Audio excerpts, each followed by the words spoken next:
kita. Nah, harus kita tipiskan jadi ma, la, gitu kan? Seperti itu. Ya, huruf tebal yang sebelumnya kita belum kenal huruf tebal, terus kita tebalkan menjadi ra ataupun kha, qa dan sebagainya. Dan itu memang perlu latihan. Tidak serta-merta langsung bisa, semua sama perlu latihan. Akan tetapi ingatlah, semua usaha kita itu berbuah hasil, bukan hanya di akhirat, tapi juga di dunia insyaallah. Ibu sekalian yang dirahmati Allah, tadi yang saya ingin tarik di sini adalah untuk memperbanyak membaca Al-Quran. Walaupun dalam perjalanan kita juga belajar tafsir, kemudian mendalami Al-Quran sehingga mengamalkan kandungan Al-Quran, karena itu luar biasa menjadi memang pedoman hidup kita. Kan tapi yang sangat luar biasa ini memang tadi diperintahkan. Yang pertama dan utama sekali kita ketika menjadi seorang yang muslim adalah baca Al-Quran. Mengerti tidak mengerti, baca Al-Quran. Karena membaca Al-Quran ini tanpa kita mengerti pun mendapatkan pahalanya di sisi Allah Subhanahu wa taala. Karena keagungan Al-Quran itu sendiri. Siapapun yang terus bersama Al-Quran maka akan Allah angkat derajatnya. Ibu sekalian yang dirahmati Allah, kelebihan dan keutamaan Al-Quran ketika kita membaca Al-Quran itu otomatis memang perbedaannya jauh. Ketika kita berbicara dengan sesama kita, ya, itu akan berbeda ketika kita membaca Al-Quran. Artinya, bedakan dan merasakan bahwa Al-Quran ini sebagaimana disampaikan oleh baginda Rasulullah SAW, hadis daripada Abi Sa'id Al-Khudri, wa fadlu kalamullah ala sa'iril kalam ka fadlillahi ala khalqih. Ini perbedaan yang pertama yang harus kita rasakan, walaupun dengan mungkin kepayahan, merasa berat dalam berproses untuk menuju bacaan yang benar, maka yang kita baca ini bukanlah kalam biasa. Yang kita lagi baca ini adalah kalam Allah Subhanahu wa taala. Yang mana perbedaannya itu sama seperti perbedaan kita selaku makhluk yang diciptakan oleh Allah dengan Allah yang sudah menciptakan kita. Sama enggak? Enggak sama. Dengan makhluk-makhluk Allah yang lain kita jauh ketinggalan. Walaupun alhamdulillah min dzalik, yang menyombongkan di dunia ini, yang mensombongkan, yang punya sifat sombong itu di dunia ini adalah manusia. Padahal manusia itu tidak ada apa-apanya dibandingkan dengan makhluk Allah yang lain. Dengan gunung pun tidak ada apa-apanya. Tapi itulah manusia gitu ya. Alhamdulillah dari semoga kita terhindar daripada sifat tersebut. Dalam arti yang kita disampaikan bahwa keutamaan dan kelebihan kalau Allah itu bandingannya. Jadi memang sangat luar biasa ketika kita membaca Al-Quran, karena yang kita baca itu adalah bukan Quran, yang kita baca itu bukan buku biasa, yang kita baca itu adalah bukan kitab bahkan kitab biasa juga bukan, karena adalah Al-Quran. Dan dikatakan bahwa Al-Quran itu adalah justru lumbungnya ilmu, asal daripada segala ilmu adalah Al-Quran. Maka perlu bagi kita untuk terus berhati-hati dan terus kita memahami Al-Quran, karena yang kita baca ini adalah Allah Subhanahu wa taala. Nah, ibu sekalian yang dirahmati Allah, yang diperintahkan ketika kita membaca Al-Quran adalah bagaimana membacanya secara tartil. Sebagaimana yang Allah Subhanahu wa taala firmankan, "Warattilil Qur'ana tartila." Warattil, bacalah Al-Quran secara tartil. Apa itu tartil? Tartil adalah kita menjaga segala hukum-hukum tajwid, ya, hukum-hukum yang ada dalam Al-Quran, ya, baik makhraj, hak-haknya, begitu juga sifat-sifatnya yang mungkin sebelumnya belum tahu, belum kenal, kita perlu perhatikan sedikit itu dalam proses membaca menuju bacaan yang tartil. Karena yang Allah terima, yang Allah inginkan, yang diperintahkan itu bacaan yang tartil. Jadi tartil itu terserah bacaan kita itu cepat, lancar, ataukah ada yang bacanya lambat tapi benar, ada yang bacanya sedang-sedang saja tapi benar, nggak masalah. Cepat, lambat, sedang itu nggak masalah. Itu beda-beda orang. Tapi yang poinnya adalah yang diminta itu tartil. Tartil itu tepat bacaannya, makhrajnya apa, semuanya, dengungnya, ya kan, tasydidnya dan sebagaimana yang mungkin sudah diajarkan oleh guru-guru di sini tentang tahsin itu sangat penting. Karena masya Allah ibu sekalian yang dirahmati Allah, sebagaimana dalam hadis Abdullah bin Amr bin As, di situ Rasulullah SAW bersabda, yuqalu li sahibil Quran, nanti kelak pada hari kiamat itu Allah itu akan berkata kepada orang yang sahibul Quran. Siapa sahibul Quran? Sahib Al-Quran itu adalah bukan hanya sekedar orang-orang yang menghafal Al-Quran. Maksudnya, oh kita merasa kita masih jauh betul. Satu sisi kita masih jauh perlu banyak belajar dalam segi Al-Quran. Akan tetapi sahibul Quran itu bukan hanya diperuntukkan kepada orang-orang yang menghafal Al-Quran. Sahibul Quran itu juga diberikan kepada orang-orang yang istiqamah terus bersama Al-Quran, membaca Al-Quran setiap hari, tidak pernah meninggalkan Al-Quran.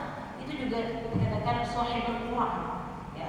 Jadi apa yang disampaikan kepada sahibul Quran? Iqra, bacalah Al-Quran.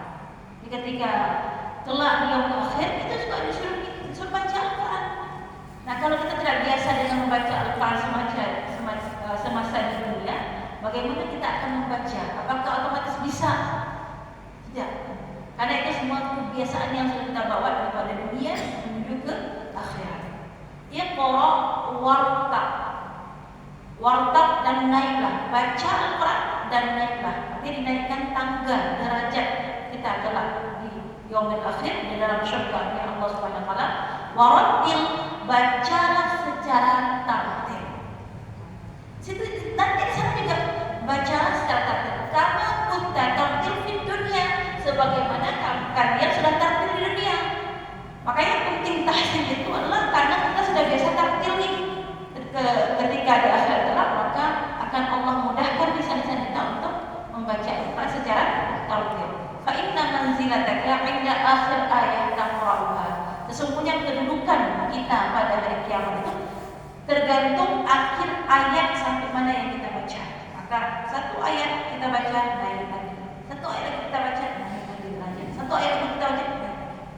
Dan ini masya Allah ya, dalam hadis yang lain juga, hadis tentang keutamaan Al-Quran itu banyak sekali.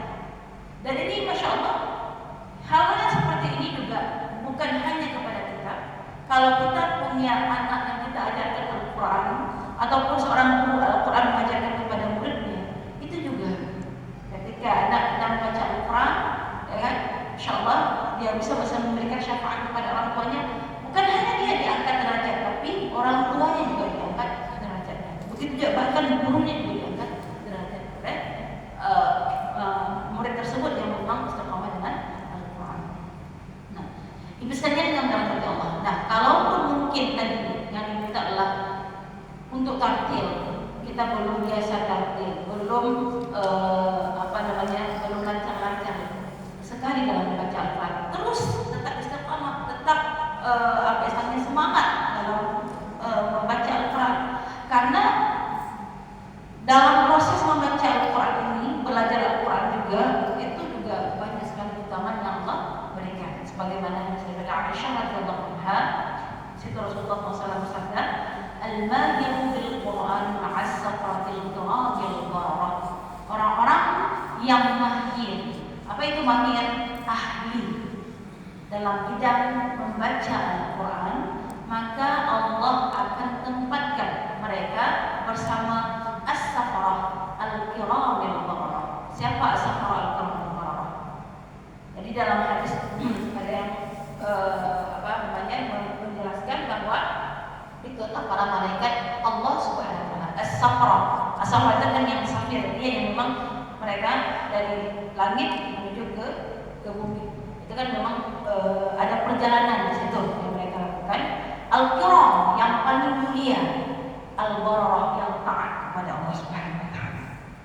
Jadi kedudukan orang-orang yang taat kepada Al-Quran, Allah akan tempatkan bersama para malaikat, dan dalam ada yang mengatakan juga bersama para malaikat dan para al-anbiya, para nabi-nabi Allah Subhanahu wa taala.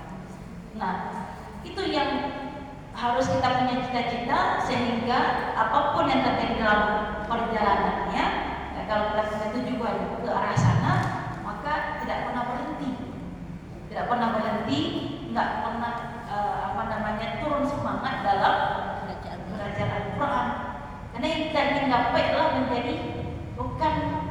bisa menjadi baca biasa-biasa saja, tapi menjadi ahli dalam membaca Al-Quran.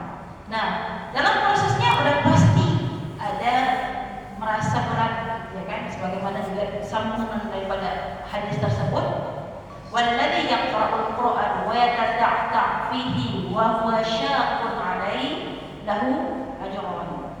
Orang-orang yang dalam proses, maksudnya wa yatata'ta' terbata-bata dalam membaca Al-Quran.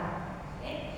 Orang-orang yang baru berproses belajar aja terbata-bata, maksudnya orang-orang yang sudah lancar saja itu beralih untuk tahsin, punya proses terbata-bata juga dalam memperbaiki. Orang yang sudah lancar ceritanya juga masih pas belajar tahsin semacam bermula dari awal juga. Apalagi orang yang belum banyak kali kita masih terbata-bata, wa syaqqun, dan berat. Jadi Rasulullah memang berat, kan? Berat dalam membacanya. Maka Allah tetap memberikan pahala. Satu kali kesalahan ada 2 pahala. Salah ada pahala lagi. Salah lagi 2 pahala lagi. Salah lagi 2 pahala lagi. Masya Allah, salah pun dihitung pahala ketika kita belajar Al-Quran. Apalagi tadi kalau benar, apalagi kalau tahapannya mahir, yang sangat luar biasa. Cuman hadis ini luar biasa sebenarnya untuk semangat Al-Quran. Tapi jangan sampai juga kita mikirnya nggak apa-apa, salah 2 pahala, nggak apa-apa, salah 2 pahala. Hari ini boleh, tahun ini masih boleh, tapi 5 tahun ke depan nggak apa-apa. Ada 2 pahala, enggak. Harus ada perubahan, harus ada peningkatan, dan peningkatan itu tetap dengan usaha. Terus latihan, latih, tidak hanya di majlis, di rumah pun perlu kita latih. Sekalian yang dirahmati Allah. Nah, ketika kita berusaha juga belajar Al-Quran, maka hadis yang ma'ruf sekali, yang sangat luar biasa, yang sering juga disampaikan kepada para guru, itu adalah hadis sahih daripada Uthman bin Affan radhiyallahu anhu. Situ Rasulullah SAW bersabda, khairukum man ta'allama al-Quran wa 'allama. Sebaik-baik kalian adalah orang-orang yang belajar Al-Quran dan mengajarkannya. Oke. Nah, kalau kita dalam proses belajar, maka kita masuk dalam hadis ini. Sebaik-baiknya manusia, karena kita belajar. Nah, kemudian orang yang mengajarkan juga masuk dalam hadis ini, karena dia mengajarkan Al-Quran. Karena sehebat apapun ilmu, semua ilmu asal ilmu bermanfaat, ilmu umum sekalipun asal bermanfaat juga baik, juga bagus perlu dipelajari. Tapi ilmu yang paling tertinggi adalah ilmu Al-Quran. Maka Rasulullah SAW menyebutkan sebaik-baik kalian adalah orang-orang yang belajar Al-Quran dan mengajarkannya Al-Quran. Nah, bahkan ada daripada seorang laki-laki itu bertanya kepada Imam Sufyan Ats-Tsauri. Sufyan Ats-Tsauri ini adalah seorang ulama juga, ya. Beliau ditanyakan, bagaimana pendapatmu, wahai Imam, yang mana yang paling kau sukai atau cintai, orang yang membaca Al-Quran ataukah orang yang berjihad di jalan Allah Subhanahu wa taala? Dia ikut dalam peperangan, ya. Walaupun kalau memang sudah seharusnya kita berperang, memang tidak ada kata pilihan sebagaimana yang terjadi sama saudara-saudara kita di Palestina. Nggak ada pilihan bagi mereka, Masya Allah. Dan pastinya tempat mereka semua Masya Allah Subhanahu wa taala. Nah, artinya ingin kita sampaikan di sini, amalan sehebat apapun, bahkan jihad itu kan menjadi amalan yang pertama, amalan terbaik, yang amalan yang afdal. Ketika ditanyakan Rasulullah SAW pada seorang sahabat, wahai Allah, ayul amal afdal, amal apa yang paling afdal? Salah satunya setelah beriman kepada Allah dan Rasulnya, kan? Yang kedua adalah berjihad di jalan Allah. Okay.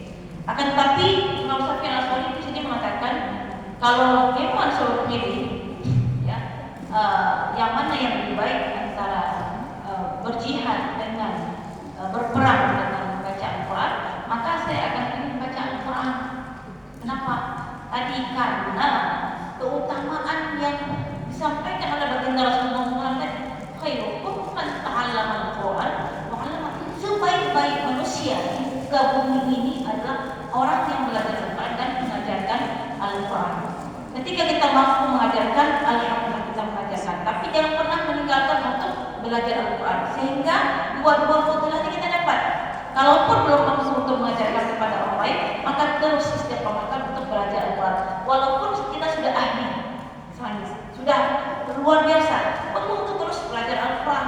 Karena begitulah yang diwariskan oleh para ulama-ulama. Dan Rasulullah SAW, beliau belajar Al-Quran langsung kepada malaikat Jibril sampai akhir hayat.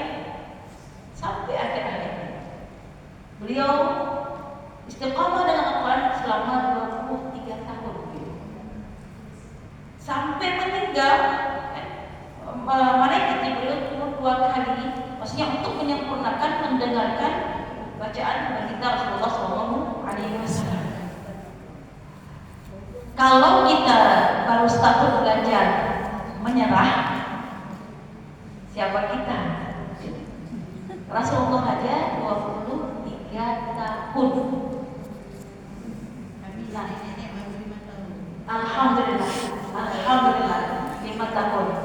Nah, kalau ibu ada yang bertanya misalnya, saya sudah belajar 5 tahun, kok nggak bisa di saya? Bu, baru 5 tahun. Baru 5 tahun. Iya. Artinya terus sampai akhir hayat. Ketika kita terus sampai akhir hayat, tadi keutamaan menjadi manusia yang dipilih yang lebih baik di antara manusia yang lain tidak hilang dalam hidup kita. Keberkahannya itu akan terus bersama kita. Itu aja keberkahan Al-Quran yang kita ingin cari. Walaupun memang pastinya kita ingin menjadi sampai ke tahapan ahli dalam bidang Al-Quran, terkhususnya membaca Al-Quran.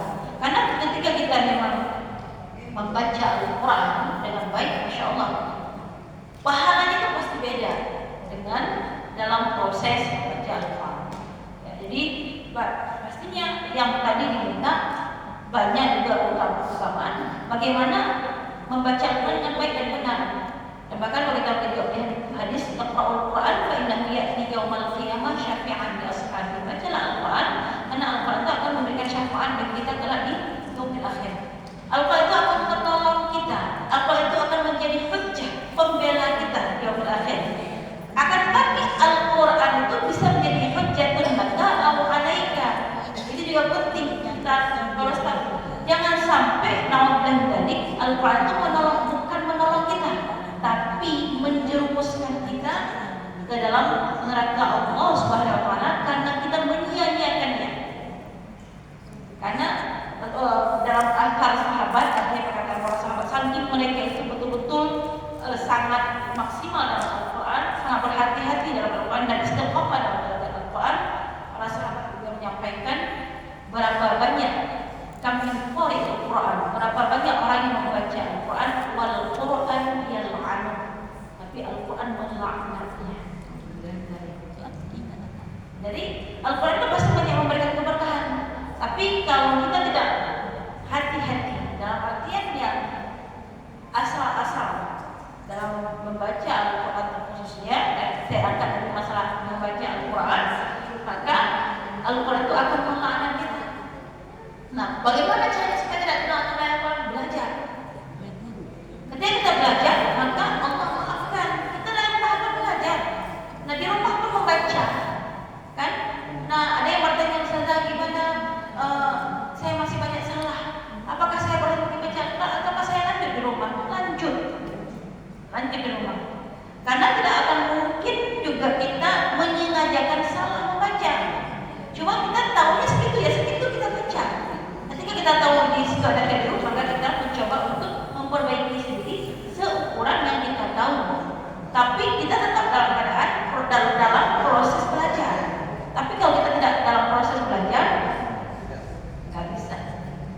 Maka akan naudzubillah dari awalnya terlaknat daripada Al-Quran.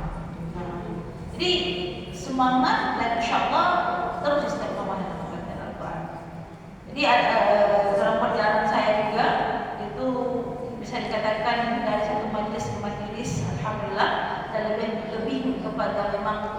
Tapi Quran walaupun memang ada mungkin fikih dan sebagainya, itu ada satu majelis yang saya pegang. Ada ini di Aceh dan tetangga-tetangga kita lah, misalnya yang tidak di sini kita sampaikan bahwa ada yang kadang-kadang memang sangat-sangat berat dalam membaca Al-Quran karena memang tadi latar belakang saya sampaikan Ummuha tadi, ya yang memang mungkin membaca dan menulis memang nggak tenang. Di selama dalam perjalanan saya mengajarkan itu, saya lihat sampai perhatikan, beliau itu tetap duduk paling belakang, tapi selalu hadir. Ketika kita minta baca, nggak mau, nggak mau membaca. Nah, saya terpikir, jawaban yang pertama cinta dulu dengan Al-Quran, karena tentu ya rasa cinta itu juga bisa memberikan kelebihan, keberkahan dan juga manfaat bagi orang yang mencintai Al-Quran. Ya. Dalam perjalanan kan tak mungkin seperti itu terus. Ya. Pas ketika ada tahapan yang memang pas, saya lebih kepada mengarahkan, memperkenalkan secara detail, mengejanya bahkan untuk satu-satu membaca gitu. Saya sampaikan, ibu ikut baca. Nah, disitulah saya tahu bahwa di depannya ada Al-Quran, tapi beliau mata kemana-mana. Jadi sampaikan bahwa beliau memang tidak bisa baca. Dan jangankan kita bilang yang lain, sangat disayangkan Al-Fatihah aja masih banyak keliru. Terpikir dalam hati bagaimana sholatnya, bagaimana sholatnya ya Allah. Awalnya beliau segan juga untuk membaca. Saya bilang, ibu baca, ikuti saya. Kalau ibu tidak baca, saya nggak tahu jawab di hadapan Allah Subhanahu Wa Taala. Kenapa yang satu itu sudah tidak kamu suruh baca? Jadi walaupun masih salah-salah, nggak apa-apa, baca, ikuti. Dan semua punya proses kan, pasti beda-beda, kan? Jadi kalaupun mungkin ada yang dengar aja, apa dengar? Itu aja dulu. Karena untuk mendapatkan keberkahan majelis saja sudah sangat luar biasa. Tapi jangan seperti tadi saya sampaikan, tahun ini masih duduk, tahun depan masih duduk, tahun depan lagi masih duduk, dan tidak ada perubahan. Ya. Jadi sekali yang dirahmati Allah, luar biasa fadilah ataupun utama daripada Al-Quran itu sendiri. Ya. Al-Quran ketika kita diperintahkan untuk membaca Al-Quran sebagaimana daripada hadis Anas radhiyallahu anhu qol, disitu Rasulullah SAW bersabda, "Man qara'a al-Quran," bagi orang-orang yang membaca Al-Quran, yaqumu bihi ana al-laili wan nahar. Mereka terus maksimal sepanjang hidupnya, walaupun tidak 24 jam, maksudnya bilang pagi dan siang hari, karena 24 jam dengan Al-Quran, kan juga punya kesibukan-kesibukan yang lain. Akan tapi dia lebih banyak berusaha malam hari membaca Al-Quran, siang hari juga membaca Al-Quran, menghalalkan yang halal dan mengharamkan yang haram. Maka fadilah yang Allah akan berikan kepada mereka apa? Allah akan haramkan dagingnya dan darahnya daripada neraka. Masya Allah. Jadi kita membaca Al-Quran, makanya Allah sebutkan syafaat bukan hanya sekedar itu, tapi Al-Quran itu karena kita memang bersama Al-Quran terus, maka ada satu jaminan daging kita, ya kan, darah itu Allah haramkan kepada neraka. Itu yang kita harapkan. Itu karena memang tadi terus istiqamah membaca Al-Quran siang dan malam hari. Dan Allah jadikan ja'alahu rafiq as-safara Al-Quran akan Allah jadikan bersamanya, ya kan, dipersahabatkan ataupun didampingi oleh malaikat Allah Subhanahu Wa Taala. Jadi orang-orang yang bersama Al-Quran itu ada malaikat yang mendampingi, bukan hanya di akhirat, tapi di dunia dijaga. Kadang-kadang mungkin yang sudah merasakan nikmat bersama Al-Quran, ada sesuatu yang berbeda. Ketika mungkin ada sesuatu yang keliru yang diarahkan, karena salah satu tugas daripada malaikat itu juga demikian. Dan itulah kepada orang-orang yang dikehendaki oleh Allah Subhanahu Wa Taala. Dalam diri kita itu selalu selain daripada malaikat mencatat, ya, kanan kiri. Ini selain daripada itu maksudnya.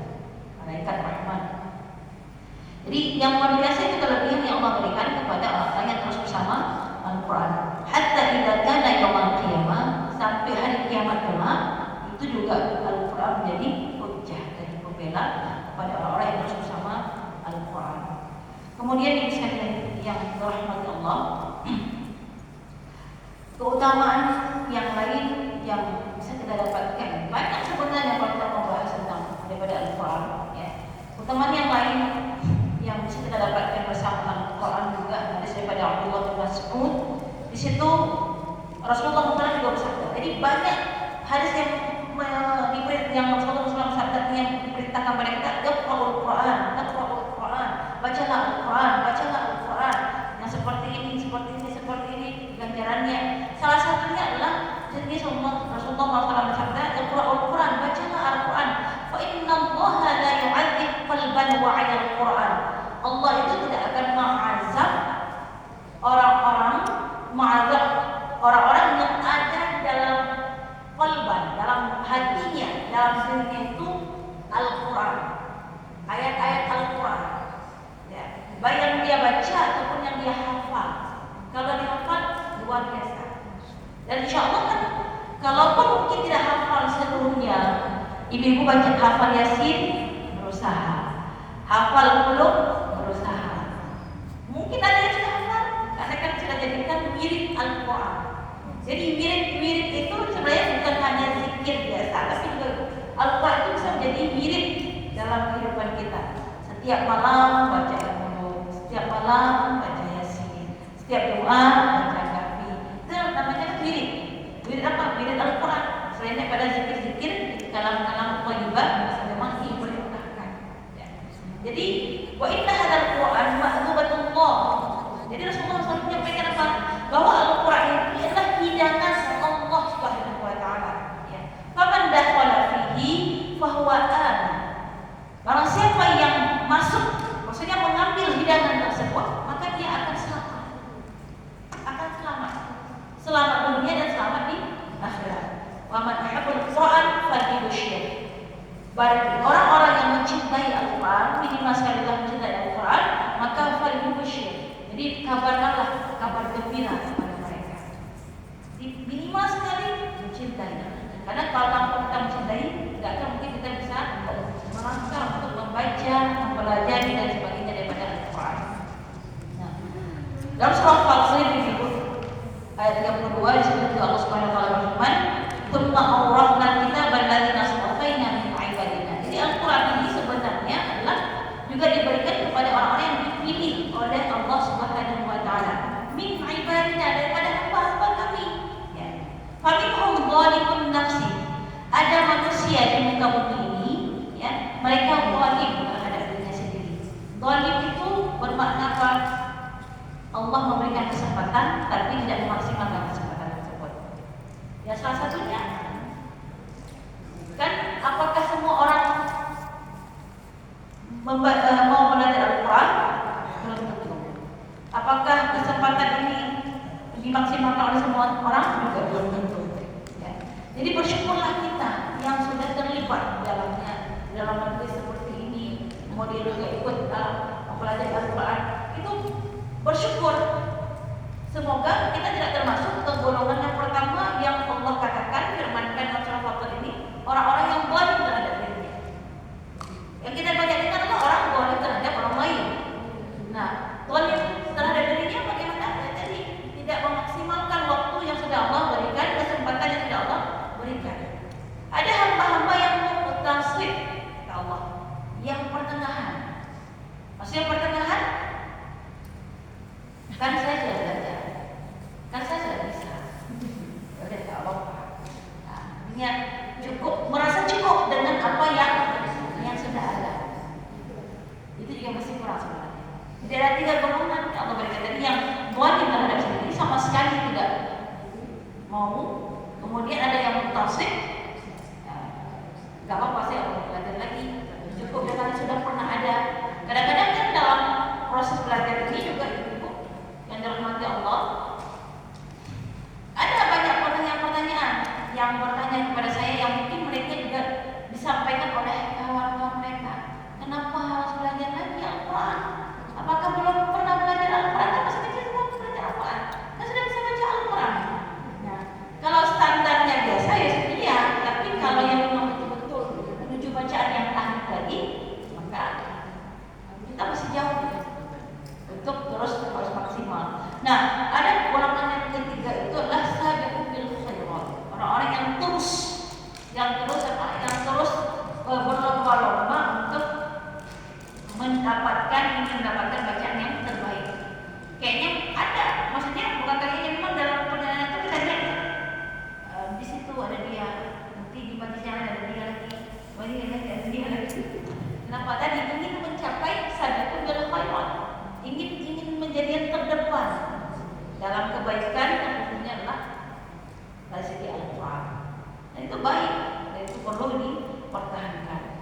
Tapi golongan itu tetap ada. Maka tergantung kita mau masuk golongan yang mana.